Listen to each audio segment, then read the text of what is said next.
বন্ধুরা সার্ভাইভ করতে করতে আমি প্রায় জঙ্গলে 7 দিন হাতে আছি। দেখুন আমার শরীর একবারে কয়েকসেকোনালি, আমার শরীরে কোনো শক্তি নাই, বল নাই, না খেতে এরকম হয়েছে।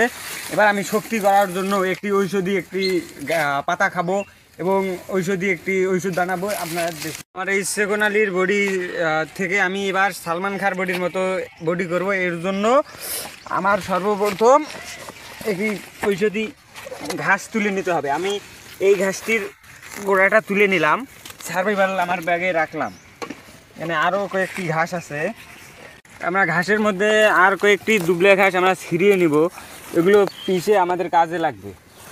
তো আমরা ঔষধি পাতা নিবার জন্য যেহেতু একটি খেতে আসছি, এর জন্য আমরা এখানে একটি টমেটো গাছ দেখলাম, এখানে কয়েকটি পাকা পাকা টমেটো আমরা নিব।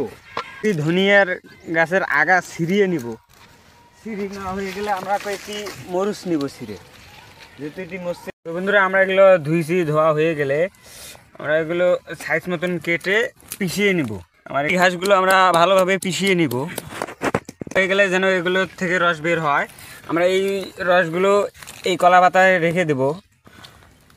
থাকা যে টমেটোগুলো আছে আমরা এগুলো আনবো। বন্ধুরা আমরা টমেটোগুলো এবার এখানে ধুয়ে নিব।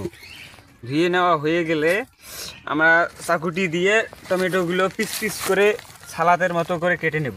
তো আমাদের এই টমেটোগুলো কুচু কুচু করে কাটা হয়ে গেছে সালাদের মতো। এখানে সামান্য পরিমাণ একটু লবণ দিব, খাইতে যত না লাগে আর কি। এখানে পিস কেটে দিব, মরিচ এখানে কেটে দেব যেন একটু ঝাল হয়। এর গুরুত্বপূর্ণ বিষয়টাই হলো এর রস, যে রসটা আছে এটি খেলে আপনাদের ভালো লাগবে। স্বাদ বন্ধুরা, এরকম করে খেলে আপনাদের যে বডিটি আছে এটা 1 সপ্তাহ বা 1 মাস পরে দেখবেন সবাই হয়ে গেছে।